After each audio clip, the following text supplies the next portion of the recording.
Hello, everyone. Tonight we have one of my very best friends, Patty, and I was able to help her find her past life.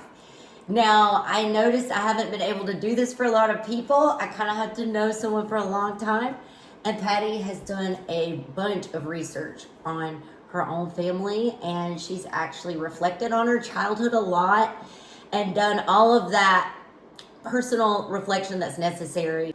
Hi, I'm Patty Takuri, and I was born in Peru in 1981. I have an extensive family tree that I've worked on for a couple of years. And all of the women in my family have fascinated me. They're part of the reason why I tell stories, why I write poetry. But one particular one that hit me was my great grandmother, Carmen Rivera. She is my maternal grandfather's, Miguel Mendez's mother.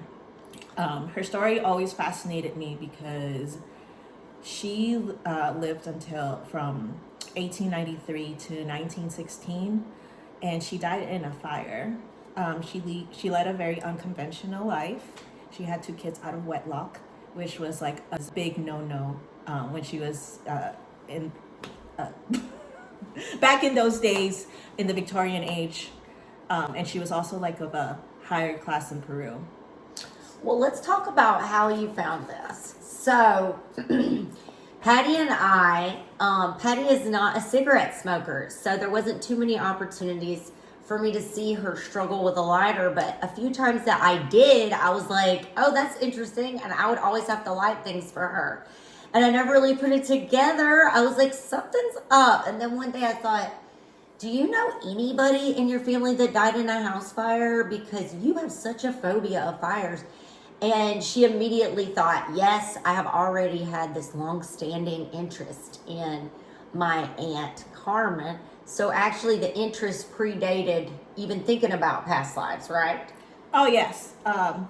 My great grandmother Carmen, she died in a house fire in 1916 in November. And yes, that interest definitely, because my grandfather never knew her. He never had a mother. And I feel like that basically kind of set the tone for some generational curses that we have. That got us to thinking that Patty would be the perfect first person to do an interview with and actually get down to how we found the past life and how we did verifying as best that we could between the two lives. So let's look at some of the things that I asked her. I call this a residual evidence questionnaire to sound very scientific. And what we have is for early passions and aversions. So stuff that Patty might have done, like personality-wise, what was going on with her as a young child. And Patty has a really unique early childhood. And she can share with you, there was medical parts of it as well. And, but that really, the body parts should probably go later.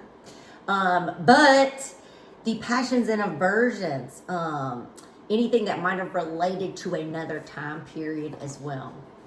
So my aversion was to fire from as long as anybody can remember, my mother. In Peru, in my early childhood, I was there until I was 5. They used to have these big bonfires where they would cook food. I remember that. I think I was 4 or 5. And all the kids would gather around and dance around it. And I would stay completely away from it. And see, she didn't have that natural pyromania that I think a lot of kids have, honestly. Like, I was just trying to light stuff all the time, and I've talked to other people, so I noticed that fear, even just to a small lighter, I was like, that's a lot. And we see this with residual trauma. You will see sort of an expansion of the feeling of how big something is. Even though it's small in space, it feels very big. And that's because the trauma has not really been totally resolved, and you maybe brought it with you. I think so. And even to this day, when there is grilling, I'm not the one that lights that fire. I never have. I hate matches or trying to strike anything with matches. Everybody that does that. I'm not a cigarette smoker because I could never handle a lighter. Yeah, the lighter thing. She just was like, yeah. you know, and I totally think that that's the perfect pointing.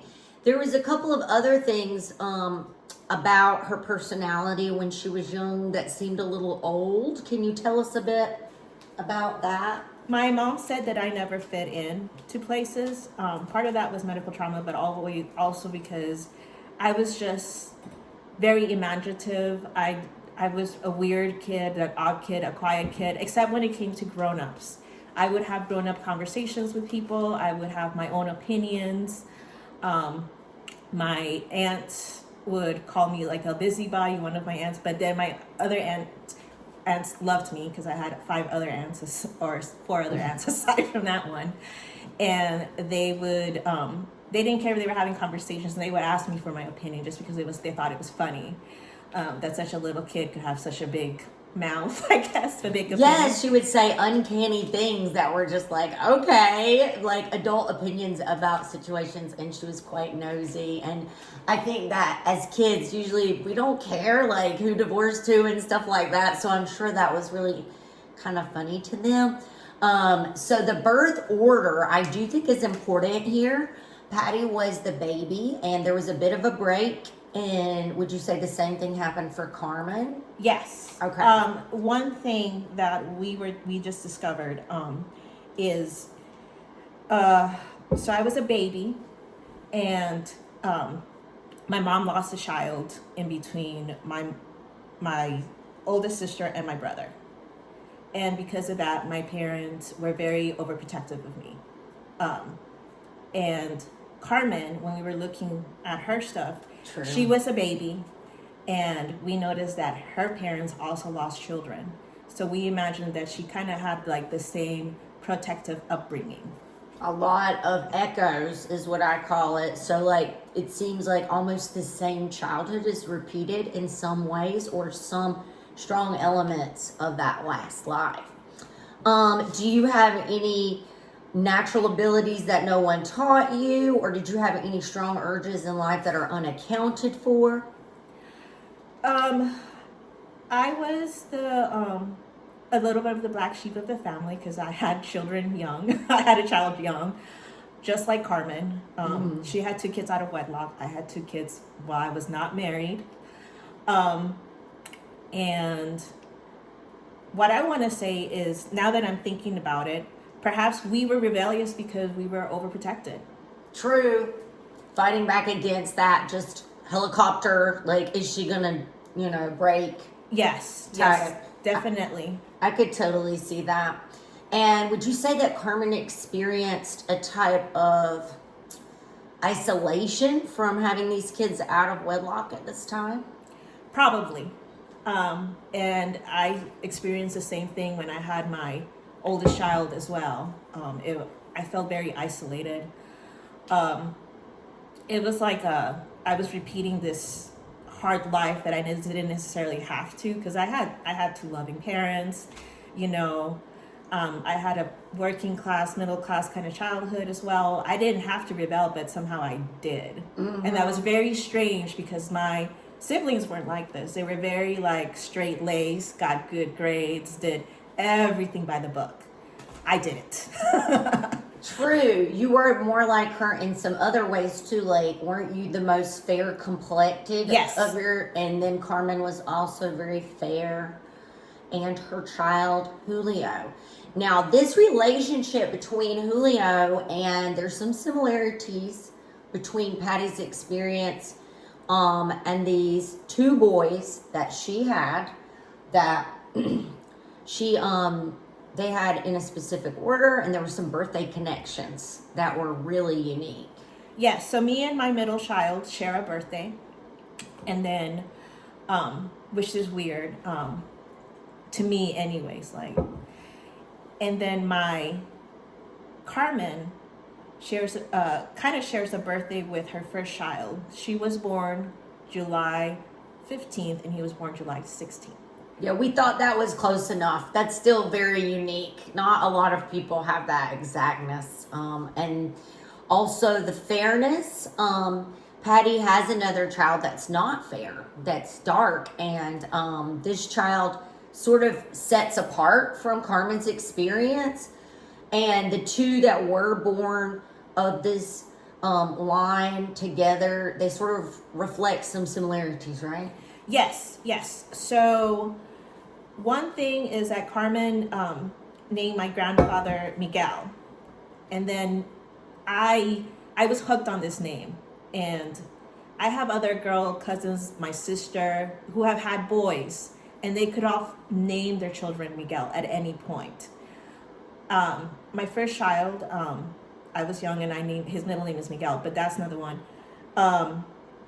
My last child is named Miguel after my grandfather, and surprisingly, my son Miguel is also a Cancer, like Carmen and her child, and my grandfather, who also has a June birthday. Yes, that was very interesting. All of the cancers there and his little round face. We'll put them on the screen. The faces of the babies and how alike they look. And that lady is Carmen. And we were not able to find an actual news article about her death.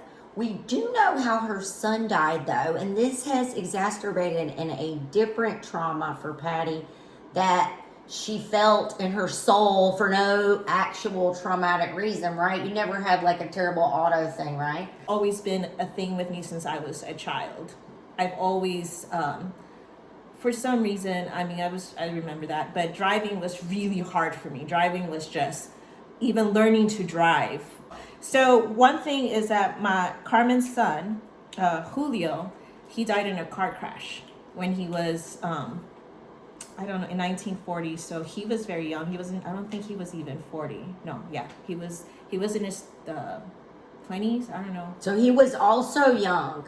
Interesting. And he was in the car with someone he was not supposed to be. So tell us about it, Patty. Yeah, it was his mistress. Oops. And these patterns have followed, like, of an unconventional life, of the cheating, of the toxic relationships, have followed me into this life. And it's a work in progress, you know. I think that I was trying to carry out something in this life that Carmen probably couldn't, especially with the motherhood. I've been able to be like a great mother to my 3 children. So yes, the motherhood turned out to be extremely important for Patty, and she put it in front of everything, kind of like I did. And we both felt like, you know, we're missing that in one of our past lives most recently, because we just felt like that was the absolute most important thing to do this time. And definitely there were reflections in the children and the way that they came out. Lastly, let's look at the medical stuff. So Patty was born with a type of hip dysplasia that actually is in the line of this particular ancestor. So tell us a little bit about it. So I was born with hip dysplasia, and I was the only one out of all of my cousins. Now I'm gonna tell you, my mom has 8 siblings, and most of them had kids. And there were a lot of girl cousins, and I was the only one in that line. And this is inherited through Carmen Rivera's line. Mm-hmm. I don't know if Carmen had it, but I know that the women in her family had it. And the way that it's affected me is that I didn't walk until I was I think almost 3. I've had 2 surgeries. I had to have a hip replacement just recently, and I'm 44, yeah. And then we think also her mom reflects that Patty was kind of a little dour and serious, and maybe pulled some of that kind of sadness from the way that last life went. But there was some difficulties being a child with a medical problem. Can you tell us how people reacted to your medical issues, like on the street? So my mom, the good thing about this is my parents never hit me. They were never ashamed of me. They were just very open and they wanted people to have acceptance and awareness of it. But people would cry at reunions that my dad would have when he would take me. People would say, "I'm so sorry for you." They would, I mean, That's tough. because I had leg braces. So that could have affected the emotion some too, just having people just be so like, I don't know, like you were gonna die almost. It's very interesting. So tell me a little bit about the 16 connection. You said that in 2016 something happened for you, and something also happened for Carmen in 1916. So Carmen died in a house fire very unexpectedly. Not a house, I don't know if it was a house fire. Yeah, I might have been wrong about that. It could have been a factory fire, but she died very unexpectedly, leaving 2 children. And then in 2016, I had a mental health crisis where I wanted to die. That was in December. She died in November 1916, and then in December of 2016, I had a mental health crisis where I took a bottle of Xanax, and but I didn't. And thank you for being vulnerable there. Yeah, and I didn't. But she saw that there was an echo there, and I noticed an echo with the births being at the end of the century. Mm-hmm. Now, since Patty and I have been friends, she's into certain periods of literature also. And that's one of the passions that I've noticed. She loves the time of Zelda. Tell us a little bit about it. Well, I love the time from the Victorian times to like the 20s. So, and that was kind of like when she was alive, when Carmen was alive. I like the Henry Ibsen feminist plays more than I like some of the stuff like that is modern. I've always been like a very old soul. Like Malia could tell you like. Well, and what is Zelda's last name? I forgot. Fitzgerald. Yes, so she's really into that time. We dressed up as flappers once, and she's been looking at how to get and visit Zelda's homestead, for some time. And I was thinking that's roundabout when Carmen died. And, Zelda and Carmen were sort of on a similar trajectory age-wise. Mm-hmm. They were sort of coming of age. At the same time, yes. At this time, and Carmen was robbed, right? Yes. So perhaps that kind of feeds that interest. You're like, oh, I would like to think about what would have happened if I could have survived. You know what I mean? Definitely. As we did actually compare their charts, and there was definite connection on Lilith, and that has to do with feminist issues. Dealing with the glass ceiling, dealing with the patriarchy, dealing with domineering men. So here we have the birth and the death and birth comparisons of their charts. And what I usually look for a lot is the nodes, your north node and your south node. And that basically your north node is where you're going and your south node is where you have been. So I specifically look at south nodes a bunch, but you can see that Patty and Carmen have a ton of transits, conjunctions and tight conjunctions at that. And just to look at that Uranus conjunction with Lilith would describe that sort of disruptive force that men have had on your lives. Yes, I would say so. And Tommy, sorry, I didn't mean to name his name. But isn't he an Aquarius? My ex-husband is an Aquarius. Okay, so sorry. But Aquarius is the ruler of Uranus. I mean, Uranus is the ruler of Aquarius. So it's interesting to me. I wonder if the husband or the baby daddy of Carmen was also an Aquarius. We would have to look at that. Definitely. But I find that interesting. That's like Uranus just smacking that Lilith. And it makes it really tough. It really does. That's disruptive. And so that means that these issues are being at play in this incarnation also for Patty.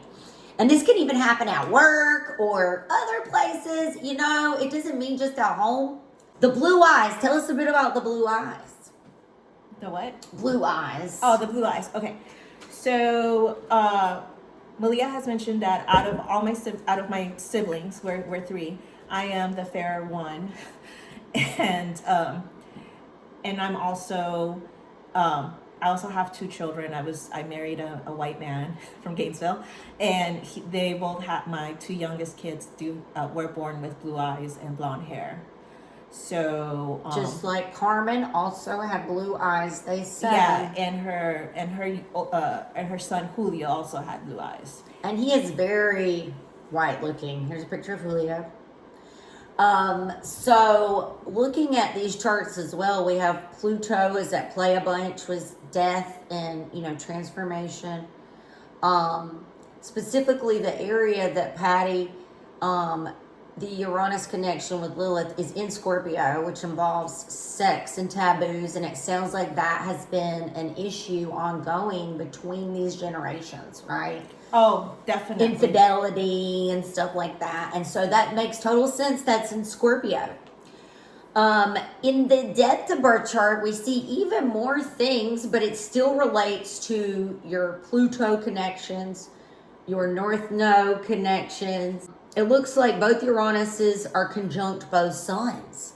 So that's interesting. Like some of these connections where you see it happening in both charts, both directions, that's highly unique. I didn't act like my age. I acted like a little bit of a grown-up when, and the way that I also lived my life impulsively, like Carmen. Yeah, there was some of that impulsivity that came up, you would say, with having the kids out of wedlock type situation. But of course, you married eventually, and we don't know exactly what happened with Carmen, but we do know that that's highly unconventional for the time, regardless of what country. And this was in Peru, and it's pretty conservative, right? Yeah, it's pretty. I think the fact that she was in this privileged life, and she was expected to follow a script back then. Like, you get of a certain age, and she was also, like I said, she had a privileged life, so her parents probably were gonna choose who she was gonna marry or whatnot. And she said, no. I mean, we don't know what happened. She did her own thing. She did her own thing, like I did. And maybe that's why, because some of these factory worker situations, the mom was at work. We don't really know why the boys were not in the house. Do you know anything? See, we don't know the story. We don't, yeah. So potentially she was at work and, it was like a shirtwaist factory type situation. But we couldn't find anything specifically we just know it was a fire. Yes, we know that it's a fire, and her son was, I think, Julio was maybe not even 2, and my grandfather was only like a few months old. He didn't even get to meet his mother, and that's always he would never talk about her, and I think that's part of the reason why I've always just been fascinated by her and her life, because I'm the reason why I have this hip dysplasia that has affected my life in a major way. And she was hardly in my grandfather's life, if you think about it. But she brought so many things. She did bring so many things. And like I said, that pattern of generational curses is, I think, one reason too why I was like, I feel like I need to look yeah, true. So by looking at what Carmen went through with the infidelity and dealing with men and just all those experiences, Patty's found a way to process this through her writing. I have, and I've written stories about the women in my family, but especially what they've gone through, because I have a pattern of being in relationships that are not good for me. Like, I am good at every type of relationship. I'm a good mom, a good coworker, a good friend. I'm a really good friend. I'm very much a nurturer, but when it comes to men, I am a disaster. And it is what it is. We have to think something of that happened with Carmen, because with the 2 kids that she didn't manage to marry anyone, and so we have obviously something was up there. The guy had a whole nother family, right? Yes. Well, he had two other women. Two. So it was Carmen and two other women, but I think one of the women came after Carmen. So there was like another person. Yeah, because she died so young. But, exactly. But what's weird is that they were of the same social class, so they could have gotten married. It wasn't like she was like... Yeah, what was stopping? But he obviously had already hooked or something with that other lady. Yeah, so it was... And she was so pretty. And, you know, it's fascinating to me. And that, yeah, maybe that was why she looked a bit sad in the picture. And I mean, I would too. It's like, dude, why am I the second best? Like, she got looked over. And that's the pattern that has followed me. Like, I've never ended up being a priority in the lives of the men that, I mean, except for my ex-husband. But, you know, I've always been second best. I write so much about that. It's probably favored. And like, I hate to admit it, but also like in my family, a little favored. I have been favored. I mean, I'm not gonna lie. Like there have been times that I was favored when I was a young kid, and it's like, oh, look at her. But I have loved this interview, and I think we've done a damn good job of confirming it. Yeah. And I think Patty will be able to deal with these residual traumas. Maybe she won't be the one to start the campfire or the grill. Never. But she's definitely gotten over the driving thing. But that was sort of indirect because that was her son. It was very hurtful for her, though. Mm-hmm. But it's not the same as dying that way yourself. One interesting piece, her son had a white spot in the back of his head that was a different color. Yes, my youngest son has Miguel. Miguel has brown hair, but in the back he has like this little patch of blonde. So that is one of the signs we look for with reincarnation, and this can show how the death happened. And since Julio at least died in a car wreck, potentially his head could have gotten hit. You know, and I've even looked at my own son's head to see, does this look like it would? Because my mom died in a car wreck as well. So this is something to think about with that spot. And we're not sure if they were both reincarnated together. What do you think about that, Patty? It's interesting because there's also the military connection. Oh, yeah, we forgot about that. The military connection. So my great uncle was in the military, and my great uncle Julio, Carmen's son, and then my first son's father was in the military, and I was in ROTC. Like, I was the last one you would expect to be in ROTC because I'm not disciplined, I'm not athletic, I'm not nothing, but I got into it because of my friends. So, and then Miguel is in ROTC. So that line is still kind of holding, and we look at that when we're looking at reincarnation, because you will see some reflection. What we have found from most reincarnation, that people do try to be born in their families. I think the chance of them working out their stuff might be greater. What do you think? Or there's more invested.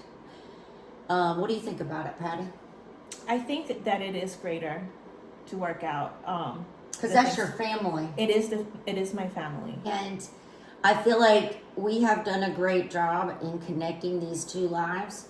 And I think Patty's going to continue to process the lives. And do you feel like you've broken some of these generational curses overall? Yes, I definitely think. I think maybe in Carmen's past life, she had to be, and because of the time period, she had to be very dependent on a man, unfortunately. And I feel like I had that a lot too in my life, but I've been able to go past that, and I feel like even though I feel like it hurts to try to break on this. Yes, it is good that you're breaking it. Yeah. But I have had a wonderful time, and me and Patty are planning on going and shaking a tail feather tonight. For the times. We just like to do that. When times get rough, we just shake it out on the dance floor. And we're thinking maybe hard rock, but it could be spacey. I'm not sure exactly. We'll see where the wind carries us. But thank you for coming to our little talk. And I just want you to be inspired by Patty to find your past life too, man. You can do it.